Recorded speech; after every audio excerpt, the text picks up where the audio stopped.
मेरी लाइफ की जर्नी क्या है कि वो एडवेंचर होने के साथ साथ बहुत हैपनिंग भी रही है। मैं बताना चाहूँगी, मेरा नाम करिश्मा हाड़ा है। मैं काफ़ी चीज़ें कर रही हूँ, शायद आप लोग जानते होंगे, पर अभी जो मेरी नींव है वो है मेरी करणी कृपा फाउंडेशन, जिसकी फाउंडर हूँ मैं अभी।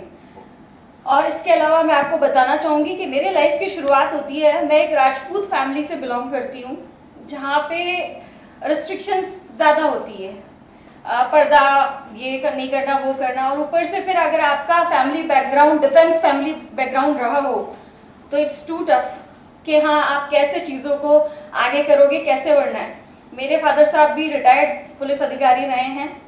अब जब शुरुआत हुई चीज़ों की तो मेरे 2 ब्रदर्स हैं और मैं अकेली लड़की रही, तो शुरू से हमें समझाया जाता था, बाईसा देखो घरे बारे नहीं जानो, बाईसा यान रहनो, बाईसा ऐसे रहना, बाईसा को सिर्फ बाईसा बन के रहना। तो मैं हमेशा जब छोटी थी तो मैं ये सोचा करती थी कि फिर मेरा अस्तित्व कहाँ है, क्या मैं बाईसा हूँ, और मैं बाईसा हूँ और तो और लोगों के लिए मैं कैसे आगे कुछ करूँगी। फिर मैंने धीरे धीरे चीज़ों को आगे करना स्टार्ट किया। फर्स्ट जो मेरा स्टार्टअप था वो ये था कि मैंने एनसीसी ज्वाइन किया। मैं सीनियर अंडर ऑफिसर रही एनसीसी के अंदर, और मेरे को राष्ट्रपति अवार्ड भी है, डिफेंस मिनिस्टर अवार्ड भी है मेरे पास में।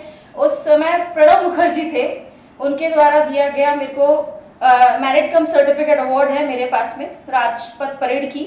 जब मैं उस समय ड्रिल किया करती थी तो मेरे साथ में ये था कि मैं अभी तो फिर भी थोड़ा मैं हष्ट पुष्ट फैमिली से लगती हूँ उस समय मैं बहुत स्लिम और वैसी थी, तो जब परेड करती थी तो थोड़ा सा कैटवॉक लगता था, और वो भी राइफल ड्रिल, सवला में शस्त्र, बगल शस्त्र, अब ये बोलो और उठा के आप चलो, तो हंसते थे मुझ पे लोग, कहते थे ये तो डेलिकेट डार्लिंग है, ये क्या करेगी। अब इस चीज़ ने मेरे दिमाग में घुस गया, और मेरे मामूसा हुकुम जो थे वो आर्मी में थे उस समय, कर्नल थे, तो वो मेरे लिए इंस्पिरेशन थे उस समय। तो मुझे हमेशा बोला करते थे कि बेटा घबराना नहीं, जो आपको क्या है, क्रिटिसिज्म ऑलवेज वर्क्स। क्रिटिसाइज अगर आपको कोई कर रहा है इसका मतलब ये है कि वो आपको आगे पहुंचाना चाहता है। तो उन्होंने मेरे लिए वैशाली नगर में आर्मी एरिया कैंट है, वहाँ पीछे की तरफ, वहाँ पे रिटायर्ड ब्रिगेडियर हैं वीएस राणा करके, उनके यहाँ पे मेरे को स्पेशल ट्रेनिंग के लिए भेजा, राइफल ड्रिल। मैं सुबह 4 बजे उठती थी, बिकॉज एनसीसी का जो पड़ाव था वो नॉर्मल नहीं था, एटीसी सीएटीसी सारे पड़ाव पार करने पड़ते थे। तो सुबह मॉर्निंग में 4 o'clock उठ के, मैं उस समय फादर साहब ने बोला कि मैं कोई गाड़ी वाड़ी नहीं दूंगा, तुम्हारे संघर्ष का टाइम है, तुम खुद करो। तो खुद स्कूटी लेके 4 बजे मैं जाती थी वहाँ पे, राइफल ड्रिल करती थी।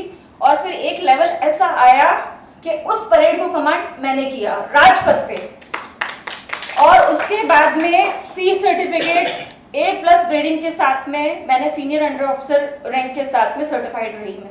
उसके बाद नॉर्मल फैमिली का जैसे होता है, सब लोग बोले आर्मी में जाना है, आर्मी में जाना है। फादर साहब बोलते थे या तो आईपीएस बनना है या आईएएस बनना है, मामूसा, मतलब सबका अपना अपना क्राइटेरिया था। मैंने कहा ठीक है, तो मैंने वही अपने जहन में बसा लिया। मुझे लगा कि नहीं, कैप्टन करिश्मा हाड़ा, अब तो मेजर बनेगी, जनरल बनेगी, ये उस फील्ड में जाने लगी मैं। तो एसएसबी तक मैं पहुंच गई। अब एसएसबी का डायरेक्ट विमेंस के लिए था, उसमें आपको रिटर्न ज़रूरी नहीं है। तो जब मैं एसएसबी के लिए जाने वाली थी 10 दिन पहले ही मुझे बहुत ज़्यादा तेज़ फीवर हुआ, तो उससे मेरा बॉडी एक होने लगा, तो मुझे लगा ये तो फिजिकल मैं शायद क्लियर कर नहीं पाऊंगी, तो कैंसिल करवाना पड़ा। अब उससे मैं क्या स्लाइटली डिप्रेशन में आने लगी। तो उस समय मेरे फादर साहब और मेरे नानी साहब हुकुम वगैरह सभी लोगों ने बोला कि हो सकता है तेरे लिए कुछ और बेटर बनाओ, डेस्टिनी ने तेरे लिए कुछ और लिखा हो तो कुछ और ट्राई कर। मैंने कहा सारा समय और सारा तो मैंने यहाँ दे दिया, सलाम शस्त्र बगल शस्त्र में, अब वापस डेलिकेट बनना बहुत मुश्किल है।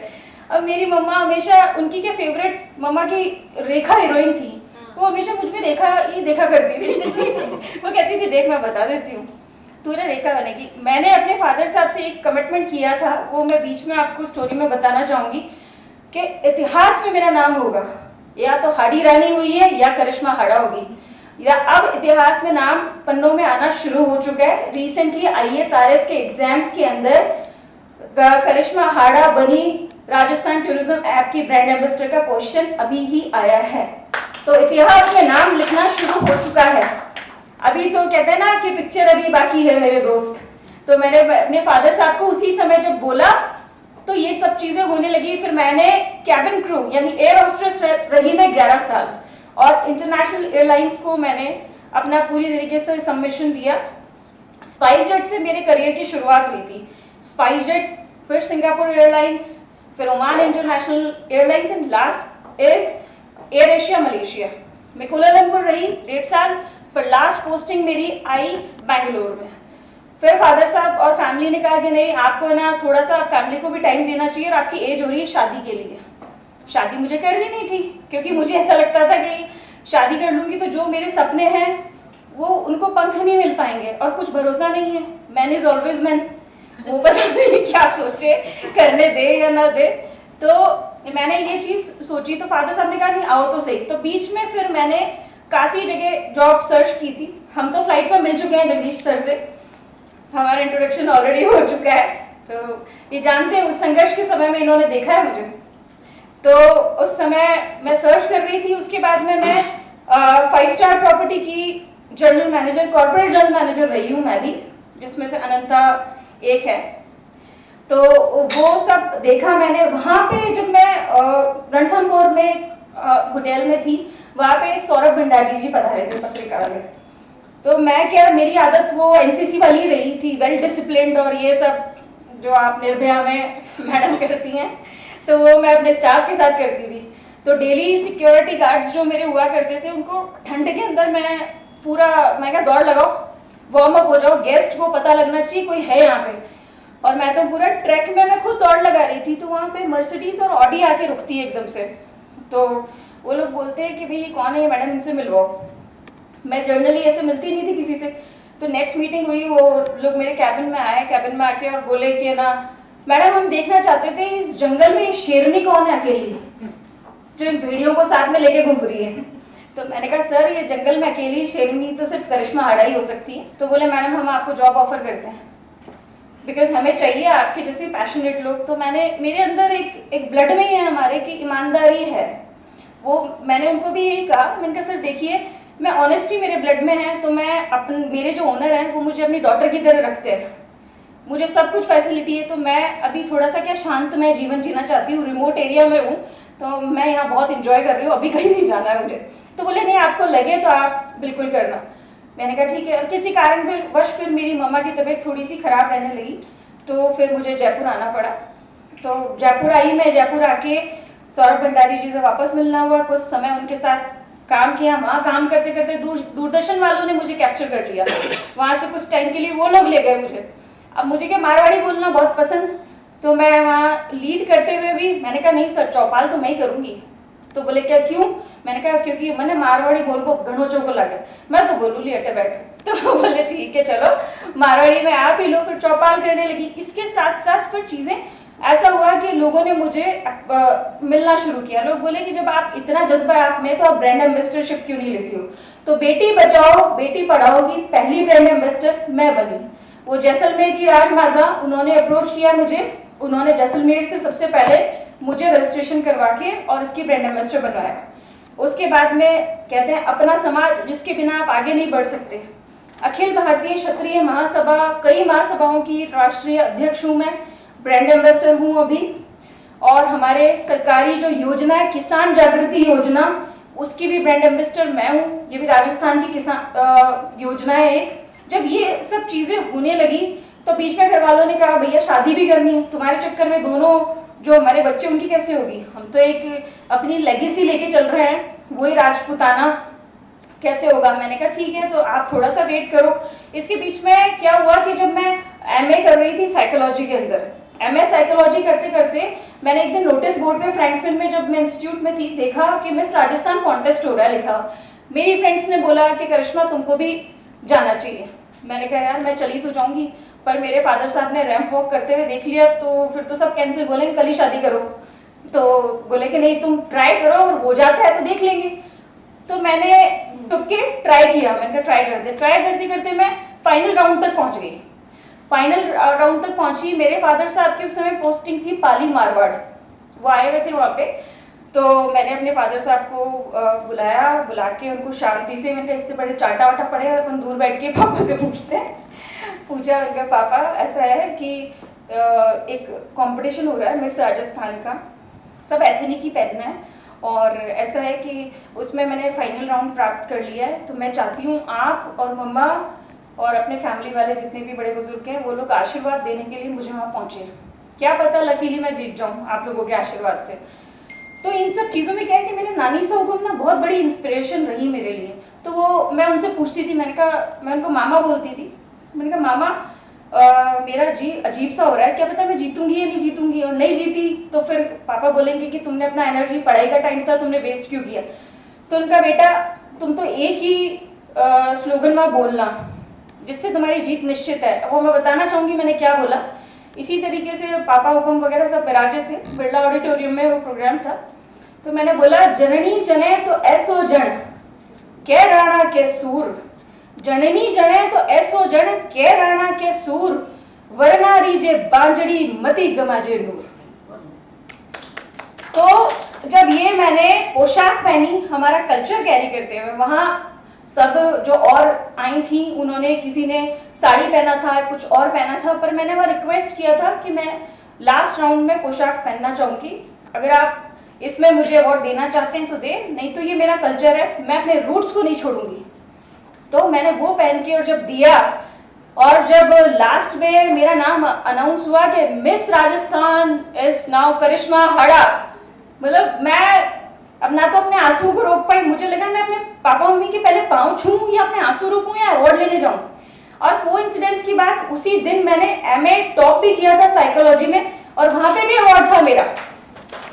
तो वहां अवार्ड लेने के लिए मैंने मेरे ब्रदर को बोला, मैंने कहा आप पधारो वहां पे अवार्ड लेने के लिए, मैं यहाँ लूंगी क्योंकि मैंने यहाँ मेहनत की है, वहां पे भी की है, बट वहां मैं अब एक जगह दो इंसान कैसे जाएगा। तो फिर वो वहां गए, मैंने यहाँ से लिया। तो जब ये पड़ाव पार किया तो मेरे फादर साहब को कॉन्फिडेंस आया कि नहीं इसमें कुछ अलग है। और वैसे एक अजीब बात और मैं आपको बताना चाहूंगी, थोड़ा सा अजीब है उसमें, अजीब थोड़ा सा ये है कि जब मेरे फादर साहब के ज्योतिष को बहुत मानते थे उस समय, तो कुंडली दिखाने के लिए पहुंचे थे। कुंडली दिखाने के लिए पहुंचे तो पहले दोनों ब्रदर्स की दिखाई गई, तो उसके बाद में मेरा नंबर आया। तो फादर साहब को बोला कि इनको कल लेके आना भाई साहब को। तो मुझे लगा यार कोई टेंशन वाली बात होगी, टेंशन वाली बात है, पापा ऐसे तो बोलते नहीं है। तो नेक्स्ट डे जब मैं गई तो वो जो जिन्होंने कुंडली देखी थी उन्होंने मेरी दोनों ऐसे शोल्डर्स को पकड़ के बोला कि आप शक्ति हो, मैं सिर्फ आपके दर्शन करना चाहता था। मैंने कहा भैया कोई आत्मा तो नहीं है शरीर में। तो बोले नहीं, एक्चुअली मैंने आपके फादर साहब को ये बोला था कि भाई इनकी जो कुंडली है वो इंदिरा गांधी से मैच करती है, तो ये जो है ये आगे इनका रास्ता कुछ और ही होता जाएगा। तो मुझे ये लगा कि भाई क्या हुआ। तो जब धीरे धीरे वो जर्नी होने लगी ना, तो मेरे फादर साहब को वो बातें रिपीट होने लगी। अभी कुछ दिन पहले जब ये ब्रांड एम्बेसडर वाली बात हुई तो मेरे फादर साहब ने बोला कि देखो ये चीज़ तो बोली गई थी। मैंने कहा देखो अब आपको याद आ रहा है ना। तो काफ़ी सारी ऐसी चीज़ें हुई जब मैं क्रू लाइफ में भी थी, एडवेंचर कम नहीं हुए। ट्रेनिंग लेके मैं पहुंची, एक हफ्ते के अंदर ही हार्ट पेशेंट आ गया और इमरजेंसी लैंडिंग मैंने करवाई थी लाहौर के अंदर। जो पर्सन था वो काफ़ी हेल्दी था, एम्ब्यू मास्क के थ्रू उनको मेडिसिन वगैरह देके और उनको जिंदा रखा गया। और फिर उसके बाद में यहाँ आने के बाद में हमें यहाँ की गवर्नमेंट से भी सर्टिफिकेट मिला, प्लस मुझे मलेशियन गवर्नमेंट से भी सर्टिफिकेट मिला क्योंकि मैंने वहाँ के निवासी की जान बचाई थी। इसी तरीके से चीज़ें जब होती गई तो मैंने कहा यार एडवेंचर तो बहुत ही ज़्यादा हो रहे हैं मेरी लाइफ में। ये खत्म नहीं हुआ, 15 दिन बाद ऑन बोर्ड मैंने डिलीवरी भी कराई एक फीमेल की, जबकि लिखा होता है कि भाई 7 वीक्स तक नहीं जा सकते आप। अब क्या पता फर्जी सर्टिफिकेट बनते हैं, अब लेके पहुंच गए होंगे। अब ये और नई चीज आ गई। मैंने कहा ये लोग तो मेरी नौकरी लेके रहेंगे अब कहीं ना कहीं नौकरी जाएगी अब मेरी। तो ये सब जो चीजें होती रही ना, इनसे मैंने एक ही चीज सीखी, जो मेरे ट्रेनर हमेशा एक चीज याद रखना कि गिरते हैं शह सवार मैदान जंग में, गिरते हैं शह सवार मैदान जंग में, वो तिफल क्या गिरेंगे जो घुटनों के बल चलते हैं। हम खड़े तो हुए, हमने किया तो सही, और जो खड़े ही नहीं वो क्या सीखेंगे। तो मैंने उन्हीं सब चीज़ों से आगे सीखा। और जब धीरे धीरे लाइफ आगे बढ़ने लगी, शादी की बारी हुई, तो फिर ऐसे ही सभा के अंदर बोलते बोलते एक व्यक्ति से मुलाकात हुई। वो व्यक्ति को मैं बहुत ज़्यादा पसंद आई। उनको मैं पसंद आई तो उन्होंने शादी के लिए अप्रोच किया तो हम दोनों की ट्यूनिंग मुझे मैच करती हुई लगी। मैंने उनके सामने भी यही चीज़ रखी कि मुझे आगे बढ़ना है। प्लस मेरे दिमाग में एक ही चीज़ थी कि मुझे समाज सेवा करनी, क्योंकि जब भी मैं बुजुर्गों को देखती थी ना तो मुझे बहुत प्रॉब्लम लगती थी कि सबके लिए सब कुछ कोई कर रहा है, कोई बच्चों के लिए कर रहा है, कोई महिलाओं के लिए कर रहा है, पर मेरे को वृद्धों के लिए भी करना है प्लस महिलाओं के लिए भी करना है, कुछ ऐसा करना है। दिमाग में एक चीज़ बिठा ली। उसी दौरान मिलते मिलते मेरी शादी हुई। शादी के बाद में भी कोई चेंज नहीं आया, क्योंकि उन्होंने मुझे बोला कि आप बहुत अच्छा काम कर रही हैं, हम दोनों मिलके करेंगे और मैं आपके साथ सपोर्ट में हूँ, जहाँ पे भी ज़रूरत पड़ेगी मैं आपके साथ हमेशा खड़ा रहूँगा। तो ठीक है, उस चीज़ को मैंने आगे कंटिन्यू किया। फिर जब मैं बेटी बचाओ बेटी पढ़ाओ बेटी सुरक्षा दल, इसी तरीके से 16 संस्थाओं की ब्रांड एम्बेसडर हूँ भी राइट नाउ।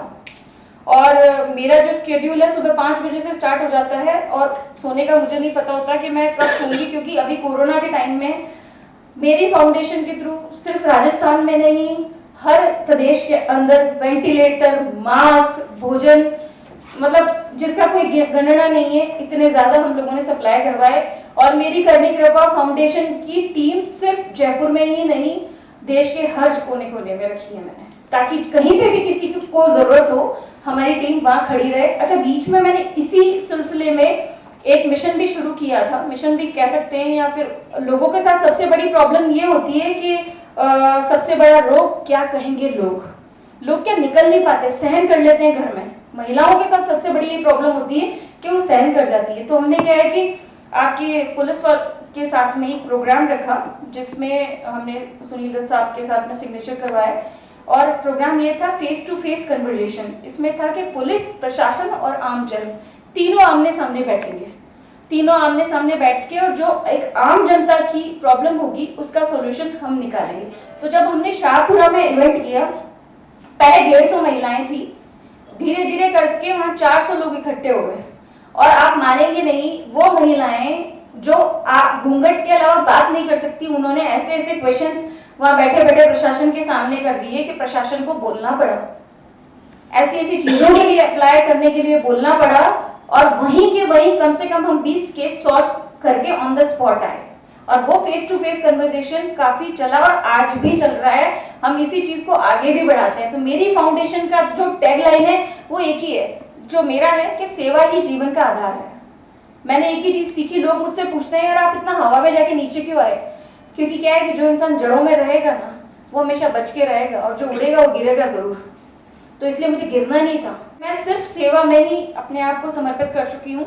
अभी हमारी फाउंडेशन के थ्रू एक वृद्धाश्रम भी बन रहा है सीकर रोड पे, जिसका इनॉग्रेशन मैं दिवाली तक कर दूंगी।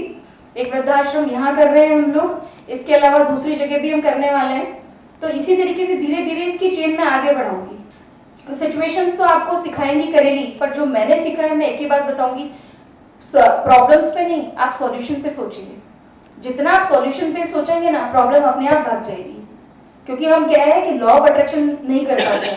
मैंने हमेशा चीज़ों को लेके लॉ ऑफ अट्रैक्शन किया है कि मुझे ऐसा बनना है, तो वो जो सोच आप यूनिवर्स को दोगे, यूनिवर्स आपको वापस वही देगी, तो वो चीज़ आपको मिलेगी ही। बट उसके लिए आपको स्वयं पे विश्वास होना जरूरी है, ना तो कोई और घोट के पिलाएगा ना कोई और। वो चीज़ हमारी लड़ाई है, हमें खुद ही लड़नी पड़ेगी। कभी कभी ऐसा लगता है कि जब लोग कहते हैं ना कि आप अपने बारे में बताइए, ऐसा लगता है यार हमने तो कम से कम 30 साल अपने जीवन में संघर्ष किया और यहाँ 1 घंटे में खड़े होकर सब कुछ खत्म करके बता दो। जब इंसान अपनी लाइफ के रियल लाइफ से रियल लाइफ के फ्लो में जाता है ना, तो रोक नहीं पाता अपने आप को। वो सारे मोमेंट्स आंखों के सामने ऐसे घूमने लग जाते हैं कि यार अब ये घटा, अब ये घटा।